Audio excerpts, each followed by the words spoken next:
Hi everyone. If anyone would have told me a couple of years ago that I would have a deeply spiritual experience by visiting one of the world's largest cities, I would have laughed in their face. And in my heart, I would have thought, yeah, well, I'm a spiritual person, so I know that the place for spiritual experiences is out in the nature or in a secluded place where not many people are, or just places where you have time and space to shut all your senses off and listen to the spiritual side. And while I think that those kind of places are also good places to have spiritual experiences, I had a huge surprise by visiting London a couple of days ago, last week, with my husband Hans, that I just thought for this week's Bible Resonance video, or just generally this week on my channel, I would really like to talk about how this experience impacted me, how it resonates with me, how it resonates with the Bible that I know, how it moves me, and how it inspires me. First off, I'm not very big on visiting big cities because I am a highly sensitive person, and whatever stimuli that are very strong, either auditory ones or just visual ones or kinesthetic ones or sensory ones, you name it, whatever is kind of annoying to people who don't have this high sensitivity perception. For me, it's just really something that tires me out in a way that it's sometimes really scary. So I don't like big cities. I don't like to live much in big cities, but I love to visit big cities mostly because all the museums and the culture and the atmosphere that some cities have, I feed off it like a leech and I love it. So it's a love-hate relationship. But last year, my husband had a very important birthday, and I gave him as a birthday gift tickets to the musical Dear Evan Hansen, which, as far as I know, at that time was only playing in London.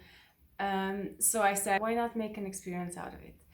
And this is how it happened. I got tickets, and then we planned a full day trip to London, and because that's kind of the limit that I can make, and that's what happened last week. The first day we baptized of gods and kings, actually of God and kings and queens. We visited the Westminster Abbey in the morning and the Tower of London in the evening. And this was a day that impacted me in a very, very deep way. I did not expect this icon of culture and history to be such a hugely spiritual place. I am so sorry to make that mistake. I will never separate these things again, because what I saw in this cross-shaped building was that everything belongs together, and in a way that all types of human experiences are celebrated. I loved this. So as we took the tour, we first passed by the grave of Darwin, and it was for me such a at the first moment I thought, wow, I love that the church celebrates Darwin. I love that the church celebrates the life of someone who contributed to science in such a major way. And there's more than that. I love that even today, sadly, we still have debates in the church about the theory of evolution. There are people in the church that just reject many aspects of science in general. I loved to find a place where it was recognized that whatever contributions people bring to this world is worthy of the God who created this world. I love that. I honestly truly believe that God created this whole world, and whether they believed in him or not, people who realize, who study what this world is about, be that biology or physics or psychology or medicine or whatever, they are studying the creation of God. So whatever they realize, whatever they find, is worthy of celebrating, because it brings us closer to how God created this. And I honestly hate it when I see it in the world, people denying scientific breakthroughs because it seems to not be the same as the Bible says. And I love it. I love it when we as a church can celebrate that people study the works of God. It was so great for me. And then on the other side of the church was the burial site of David Livingstone, who is one of the first people that I heard about when I became a Christian, who was a missionary and was bringing the good news of God's salvation to the nations, and I just heard about his life very, very early on in my walk with God, and he inspired me so much. And as many other people also thought that, at that moment I thought, well, David Livingstone is a man of God because he does these things, and people like Darwin are not a man is not a man of God because he does not do these kind of things. And then this church, this experience really just put one more exclamation point to what I've been learning ever since that moment, that all the people who have something to say to this world, about this world, to other people, for the well-being and the healing of other people, are men of God, whether they know it or not. I love that, and it was a very, very healing experience to see that. And there are many more examples of these kind of opposites that I encountered in this church. Go Abbey.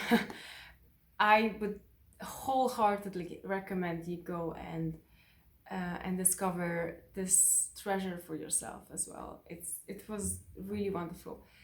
So, and the way this resonates for me with the Bible has to do with this deeper message that I think the Bible brings to us. That is something that I reflected on in my first video about my Bible Resonance Challenge, that from the first pages you see this very interesting relationship between someone who is perfect and someone who is anything but. And the Bible reflects on this up until the very, very last pages of the Apocalypse. And this relationship has something very special if you think about it. It is a very deeply unique and intimate relationship between two very opposite sides. Basically, in the whole Bible, you have a metaphor going on of God being the bridegroom and his chosen people being the bride, and how what Jesus came to do was to help celebrate, what was to create a wedding. I think it's really not at all a coincidence that his first miracle in this world was at a wedding feast, so that everything would be done for the feast to be able to be celebrated. And at this point, what I see is that these two opposites, a perfect God, a creator, and the humans who are anything but, come together in an intimate relationship. And the Apocalypse also calls this the wedding of heaven and earth. And this is a very deeply inspiring spiritual reality that in Christianity and in the Bible, what we are celebrating is not saints and sinners. We are not celebrating the heaven while forgetting about earth. We are not celebrating the missionaries and forgetting about biologists. I know that many people do this, and I know that many people in the church do this, and I'm again truly sad about this. But I honestly believe that what the Bible inspires us to do, what the will of God on this earth is to put those two together and celebrate the wedding feast, because that's what he does with us. He put himself together with us. And I loved to see this in the Westminster Abbey. I loved to see this cross-shaped building bringing about this cross-shaped ministry of God's people. And it inspired me. It inspired me to keep on, to keep going, to be honest. Also, it inspired me to keep making these videos and learning how to talk about these spiritual experiences, because I honestly believe that our spiritual self is really the place from which life emanates. So the second day, we called it the World at War because we visited the Imperial War Museums, two of them. One of them was the Churchill War Rooms, the bunkers from which Churchill operated in the Second World War, and then a ship, the HMS Belfast. And in a truly unbelievable way, I found a new idol and a new inspiration in a man called Winston Churchill. I would have not expected this either. I wouldn't have thought that I resonate so much with this man. And then I found myself resonating with him. I found myself realizing that so many things that he believed in, I also believe in. So many things that the way he works, I also kind of think, even down to this really small detail of he hated noise and he couldn't work in noise. And I was like, oh, I'm so happy there's someone in the world to validate experience for me. I cannot stand being in noise. I can't even listen to music when I'm trying to work on something, because it's just too much. Anyways, what really inspired me from Winston Churchill were his speeches, and it inspired me to put on my reading list a lot of Winston Churchill books and Winston Churchill speeches. And in this museum, I learned about how he went about doing his speeches, and how he rewrote them again and again and again and again until he finally came up with those words that impacted a world. If that's not an inspiration for me, I don't know what it is. I love to write, I love to talk, and one of my most frustrating experiences is when the words don't express exactly what I want to say. And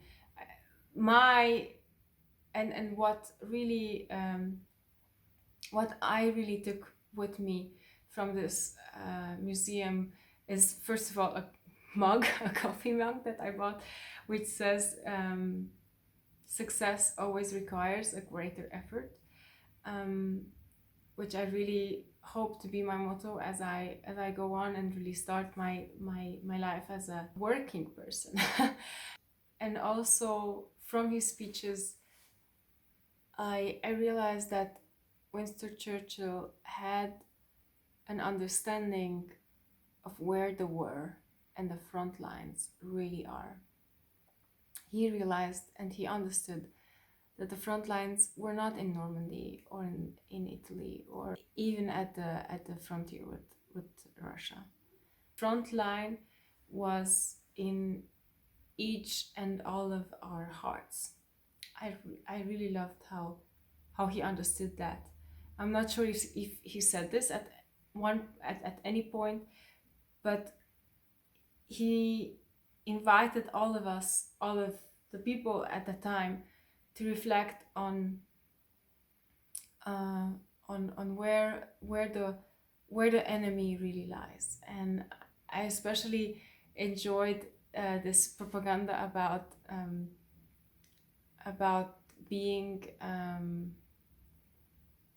of where the war really was, and I think that's, even though it had a lot of political implications and territorial implications and all the stuff, that wars are always something very complicated, I really could appreciate this kind of spiritual way of looking at it, that in a way we are all always at a war of some sorts, and that is not outside of ourselves, it is inside of ourselves. And I really honestly believe that words and truths expressed in words are uniquely capable of exposing the enemy within our hearts without hurting the captives who are us. And the way this resonates for me with the Bible is just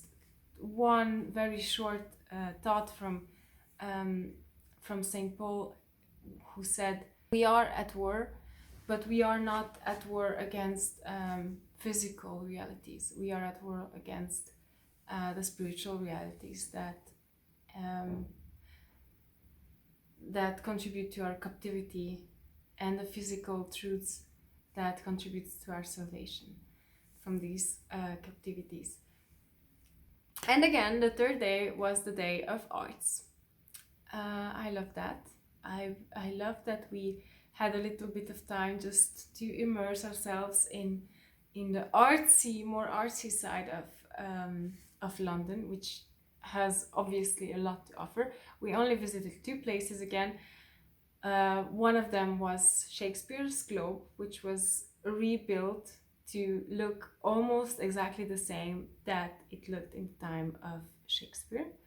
And we had a tour, and we had this amazing experience of what it meant to do theater in that day versus what it means to do today. And then in the afternoon, we went to see the musical Dear Evan Hansen. And my Lord, that day filled me with all the emotions. I really am realizing that art, in the real sense, is a retelling of reality in stories. And whenever we connect with art and with stories of other people, we experience healing. It just brought up so much when our tour guide explained to us that in Shakespeare's time you wouldn't have the classical fourth wall that you have in the theater and in television today, but it was more like an open experiences without actors breaking character. You had this audience implication of the story where they would yell to the other actors like, "No, don't believe him, he's a liar," was something that made me realize the difference between art and entertainment. And it was really powerful to realize that when you think of doing art, or even consuming art, if you want to put it like that, in a way that it does something to you, that it transforms you, that it heals you in many, maybe even in a very small way, but it touches something in you, it touches a part of your human experience that needed touching, and then you go out from the theater or from the exhibition or from whichever a concert, like being a complete different person. I was very truly deeply touched by this, and I realized again how important the place art plays in our human experience, in our spiritual experience, in our physical and mental health. I was really inspired by this, and then we went to see the musical, and um, and Dear Evan Hansen was one of those truly classical examples of storytelling that touches into a deeply human experience, and it was a truly healing experience. I think the most important thing, or what I mostly take away from this musical, is the story of how we heal. Because I guess yes, this is what is for me this the main topic of my life in a way. This beautifully written musical with beautifully written dialogues and music just touches into topics like loneliness and mental disabilities and dysfunctional families and suicide, um, and being a teenager, which is hard enough on its own, and broken families and moms trying their best and friends trying to be friends while they're also very being teenagers. Um, and I loved how true the story is. That's it. I loved how true the story could be and is, and was in a way for all of us as parts of of the stories of our lives. And it once again gave me this sense that real art, true art, transforms you and changes you, and thus you do not leave the theater the same person that you went in. Um, and to be honest, it amazes me and it puts me at awe when I see humans creating these healing experiences. When I see humans learning about their world and talking about their world to other humans, and how this connection creates transformation and healing. And I think that's, for me personally, the biggest testimony and witness to how God created us to be, and to how God is through us and with us and for us. Um, so, yes, this is when you go to vacations, hopefully, or for me, it's always a very special time. It feels like time is different, spaces are different, obviously. Even how you feel about your own life is different. And I did not realize before this trip how traveling can be a deeply spiritual experience, even if you travel to a metropole, to a big city. And I guess this was at the point at my life when I tapped into this experience and let it flow through me and change me and do something with me that I can bring back into my real non-vacation time, and use it as a fuel and as an inspiration. And um, I just I'm I'm speechless, which is weird if you want to make videos and do stuff. I'm speechless as to how simple things, and I know traveling is not something simple for all of us, but even just this change of scenery and change of pace, change of time perception, um, and feeling your senses with something different can contribute so much to our well-being, spiritually and otherwise. So this is why I wanted to make this video. It's a really one of the first one of its kinds. It's the first one of its kind. I never would have imagined that I would just put these kind of experiences online. It's also not a very easy thing to do, but I hope it's worth it. I hope it's worth it for you to listen to this, and I hope that it will also contribute to your spiritual experience in whichever way that it does. And I'm happy if you tell me about it. I'm happy if you go in the comments and let me know what are your experiences with travel. Do you feel like they are sometimes a spiritual experience, or is it more like whatever culture, or what do you like to do when you go to other big cities? Just let me know. And if you like this kind of content, I would be very happy if you would subscribe to my channel and like my videos and share it with your friends, and let me know. I